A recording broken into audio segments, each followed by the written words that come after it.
তুমি আমার এমন আপনজন প্রিয়, যার সাথে কোনো রক্তের সম্পর্ক নেই, কিন্তু তোমাকে পেতে জীবনের শেষ রক্তবিন্দু পর্যন্ত খোয়াতে রাজি।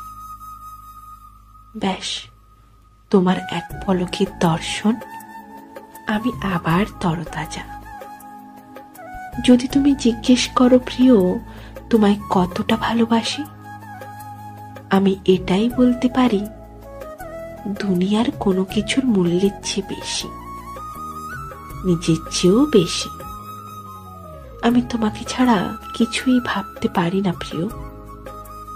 যদি তুমি বলো আমি তোমার জন্য কি করতে পারি, না, আমি তাজমহল করতে পারবো না, কারণ ওটা তো সমাধিসৌধ। হ্যাঁ, আমি তোমার জন্য নিজেকে সমাধিস্থ করতে রাজি, নির্দ্বিধায়। হ্যাঁ, তুমি আমার এতটাই আপন প্রিয়।